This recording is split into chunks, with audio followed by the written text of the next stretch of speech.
Assalamualaikum warahmatullahi wabarakatuh. Halo teman-teman, kembali lagi di channel Septiawan Najib Pradana. Pada video kali ini kita akan membuat user interface untuk tambah transaksi teman-teman ya. Jadi nanti ini yang akan kita buat. Jadi ketika tombol tambah ini kita klik, nanti akan memunculkan halaman seperti ini teman-teman. Ini memasukkan jumlah uangnya. Kemudian ini di sini ada switch kategorinya expense atau income, kemudian di sini ada jumlah uangnya, kemudian di sini ada kategori. Kategori adalah yang sudah kita set di sini nanti teman-teman ya. Nah, ini kemarin kan kita sudah bisa membuat list kategori. Nanti ini kategori-kategori ini akan muncul sesuai dengan yang sudah kita buat. Jadi kalau expense ya di sini akan muncul expense. Kemudian di sini akan ada date picker teman-teman untuk ngeset itu tanggal berapa, misalnya pengeluaran itu tanggal berapa, seperti itu. Jadi simpelnya seperti ini ya teman-teman ya. Oke, sip. Kita langsung saja di sini. Ini kan kita udah jadi nih. Kita pengen tombol tambah ini jadi transaksi seperti ini, add transaction. Oke, di folder page kita tambahkan namanya transaction page.dart. Oke, kita pakai stateful stfl. Oke, namanya transaction page. Oke ya, ini udah sampai sini. Kemudian kita return scaffold. Oke, scaffold scaffold itu punya abbar. Kita tambahin abbar aja nih. Oke, abbarnya, oke, di dalamnya ada title ya. Titlenya apa nih? Dia kembaliannya widget. Oke, berarti kita pakai teks. Di sini add transaction. Sip. Ini udah jadi. Tinggal ada bodinya ya. Bodinya kita pakai single child scroll view agar bisa di scroll ya. Takutnya ini nanti akan ada layout error kuning-kuning seperti itu teman-teman ya, karena nanti akan ada keyboard yang akan ada di sini nih, keyboard segini. Kita bungkus pakai single child scroll view di sini. Oke, single child scroll view itu di dalamnya ada child, kita pakai save area. Sip, kita coba save area. Childnya kita pakai kolom ya, dari atas ke bawah nih. Atas ke bawah kita pakai kolom. Oke, kolom childrennya, oke, biarin aja dulu, kosong dulu teman-teman. Nah, kita pengen ngubungin dulu nih tombol tombol floating action buttonnya, tombol tambahnya itu, biar dia ketika diklik bisa ke transaction page. Jadi kita ke homepage ya, benar ya, homepage. Main page. Di main page ada ini kan, floating action buttonnya on press-nya. Nah, di sini. Nah, di sini kita arahkan navigator of context push ke material page route. Nah, material page route, buildernya kita pakai konteks. Oke, kemudian bentar, ini salah nih. Nah, ini agak ribet nih kalau nih. Oke, nah, konteks ini ke transaction page. Oke, teman-teman bisa untuk di sini ada then ya. Ini masih error, kenapa ya? Then konteks transaction page, koma, satu lagi, then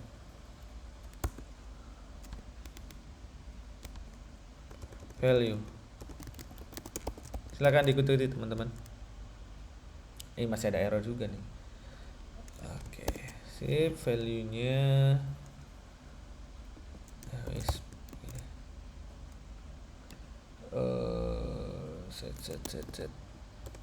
set state. Nah, karena kebiasaan kopas nih, jadi susah kalau nggak kopas ya teman-teman ya. Jadi untuk yang ini diikuti saja teman-teman, silakan di pause dulu videonya. Teman-teman bisa ketik nih sama seperti ini. Oke, kita coba. Oke, ketika diklik dia langsung ke add transaction, ke transaksi page ya. Ini udah jadi. Kemudian di transaksi page-nya nih saatnya kita buat layout seperti ini. Yang pertama jelas kita pakai switch teman-teman. Nah, daripada ngetik lagi nih, kita mending copy paste yang switch yang ada di sini ya teman-teman ya. Oke, teman-teman bisa kalau mau latihan sendiri nggak apa-apa, lebih bagus ngetik lagi. Tapi kalau memang udah ada pakai ini ya, saya pakai ini ya teman-teman ya. Di mana ya? Di kategori page ya. Ada switch itu di mana? Oh, ini row switch. Oke, row switch. Oke, transition page di bagian atas. Kita bikin variable sini teman-teman ya. Bool is expense sama dengan true. Oke, expense. Oke, open dialognya. Ini apa? Bukan. Harusnya ada yang di mana ya expense itu ya. Oke, nggak apa-apa deh. Coba dulu deh kayak apa. Oke, gini. Nah, ikonnya ini kita ganti jadi teks ya teman-teman ya. Teks itu teksnya kita pakai ini logika x is expense. Oke, jadi di sini adalah kita pakai, jadi ketika dia is expense-nya true, jadi gini, is expense true, maka dia expense. Kalau false, income. Betul? Oke, kita coba. Oke, expense income. Sip. Tinggal kita kasih aja stylenya nih teman-teman nih. Biasa ya style kita pakai Montserrat Google Font. Font Montserrat.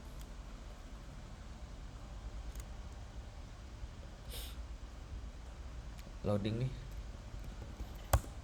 Font size-nya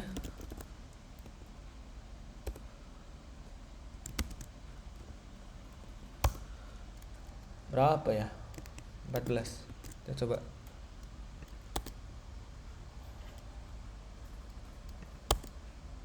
Oke, udah ini income. Dia akan expense, income. Sip. Dia udah. Kemudian di sini ada text field-nya, teman. Text form field. Oke, di bawah row, column row. Oke, di bawah row kita kasih namanya text form field. Nah, text form field-nya ini berisinya dia berisi number aja ya teman-teman ya, untuk menginput angka. Jadi keyboard type-nya kita pakai text input keyboard, text input type number. Sip. Kita coba. Oke, udah ada. Di sini juga number, tapi belum indah ya teman-teman ya. Belum bagus. Kita tambahin decoration. Di sini ada input decoration.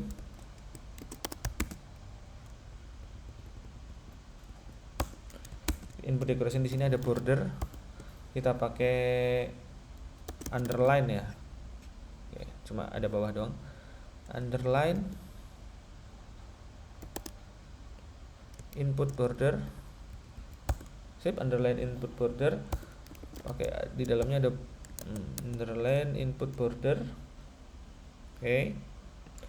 Kemudian di sini ada border. di decoration, input decoration, border udah ada, kemudian labelnya yaitu amount.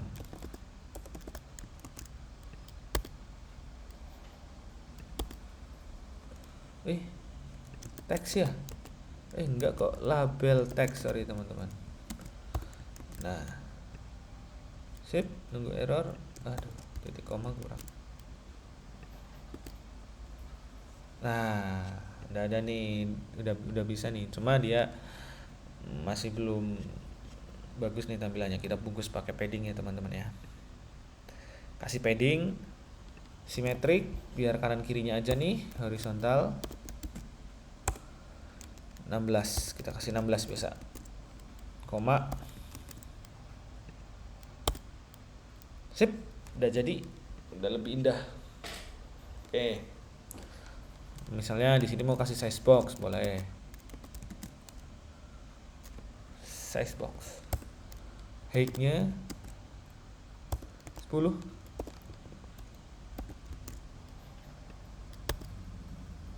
Dah. Ini udah ke refresh belum? Udah ya. Oke. Setelah itu ini dia namanya, kita menggunakan drop down. Kita pakai drop down.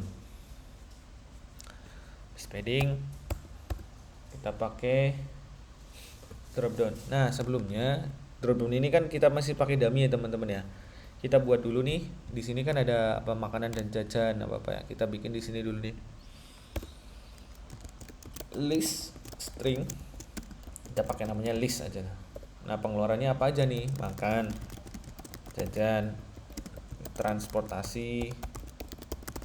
Kemudian apa lagi? Nonton film. Oke, itu bisa dijadiin kategori, list kategorinya. Oke, kita bikin widget. Di sini ya. Oke, di sini kita panggil widget untuk drop down ya. Kita bikin widget untuk drop down. Oke, panggil drop down. Drop down button. Itemsnya kita pakai yang tadi, pakai ini nih, list dot map. Nah, dot map nih teman-teman,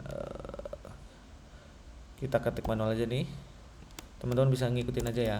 Map, kemudian di sini ada tanda seperti ini, drop down menu items. Oke, drop down menu item, dia tipenya string, ada 2, dia tipenya string, kemudian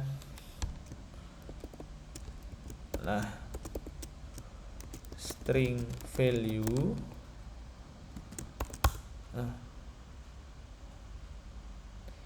Di sini return drop down menu item, drop down menu item, tapi di sini kita menggunakan string. Nah, kita pakai value, kemudian childnya text value. Nah, sip. On change-nya kita pakai string value,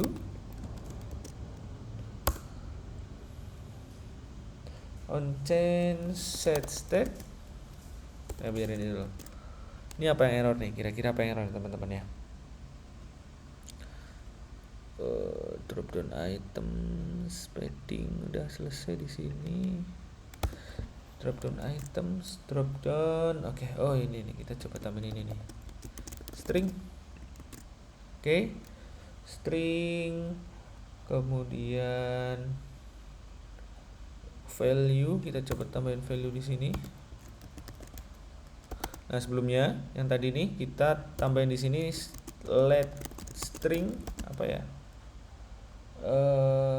Drop down value ya. kita pakai variabel ini sama dengan list, kita ambil yang pertama, array yang pertama, first. Sip. Nah, kita di sini value-nya is drop down apa sih tadi? Drop down value, teman-teman. Oke, ini koma. Masih error ya di sini ya. Icon elevation. Ya, kita coba tambahin icon dulu. Iconsnya icons row downward. Oke. Icon, kemudian items list dot map drop down menu item string value return drop down menu item string value. Oh, ini nih. Oke, ini udah bisa, cuma ini masih error ya. Apa ya errornya? Oh, ini kita coba ini tulis.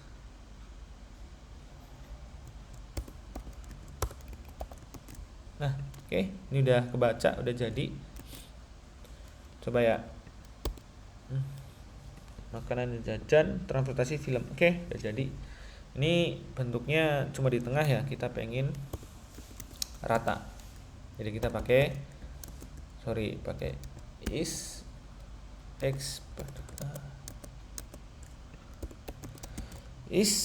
expand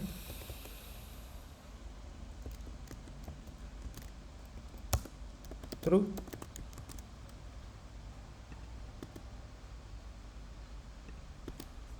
Oke, jadi lebar banget. Ya, udah jadi lebar banget. Kita bungkus aja nih. Pakai padding. Simetrik horizontal kanan kiri 16 sama kayak biasa kayak yang di atas. Oke, udah jadi, udah mantap. Ini udah jadi juga, cuma jaraknya ya kita tinggal atur aja. Nah, di sini ada judul kategori nih teman-teman ya, kita tulis aja kategori. Nah, kita kopas aja nih ya dari yang income ini ya, karena kita malas ya, jadi kita kopas aja. Oke, kita ganti jadinya kategori. Sip.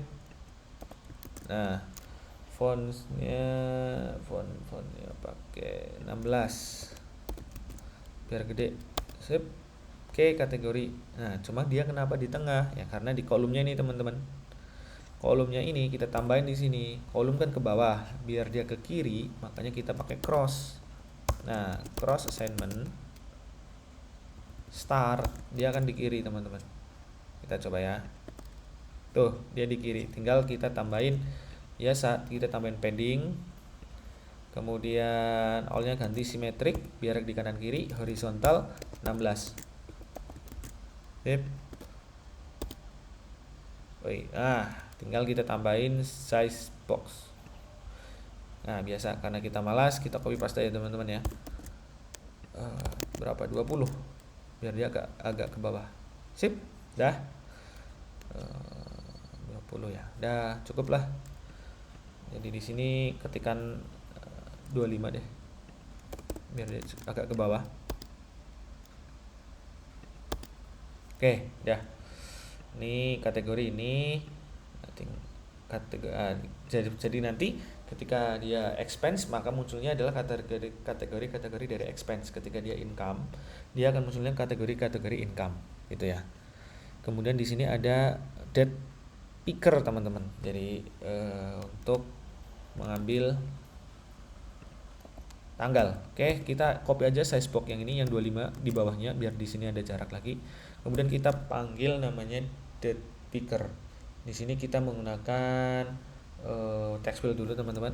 Text field. Kemudian text field itu dia punya decoration, input decoration. Kemudian input decoration dia ada label text, enter date. Oke, udah ada. Nah, penginya itu jadi di sini karena text field. Oke, penginya ketika di on tab.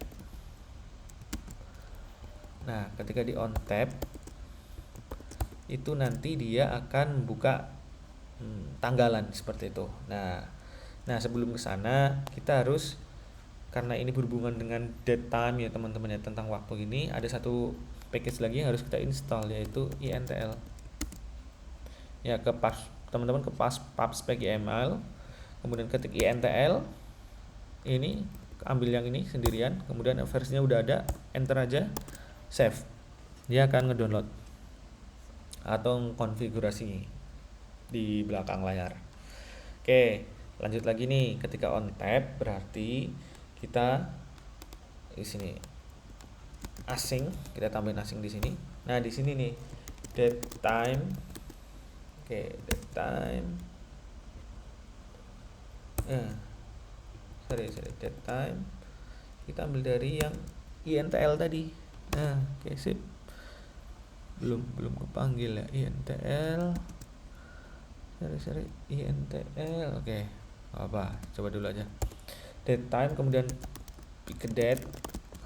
Kita pakai await so data dot so date picker. Nah, kita pakai kelas method ini. Oke, konteksnya kita konteks, terus initial date-nya adalah date time now. Nah, kemudian ada first date-nya kita pakai date time 2000. Kemudian last date-nya kita pakai date time 2099. Jangan 2000 deh, sekarang 2022 ya. Misalnya 2020 aja deh. Jadi first date-nya 2020. Kita coba. Ada error. Mana nih error? Apa? Oke, kita coba.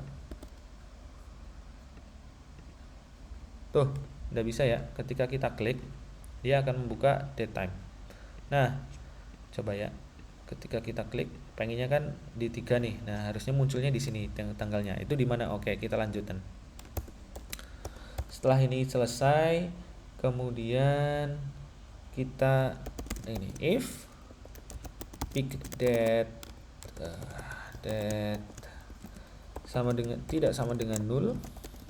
Nah, gini, sama dengan 0, maka string formatted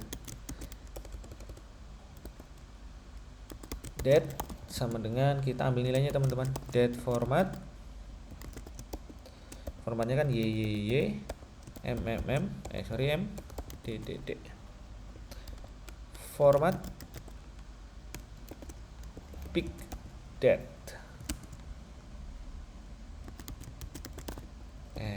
Ini merah kenapa? Kita control space, kita panggil yang dari intl yang ini nih, yang kedua nih. Sip, dia akan import intl.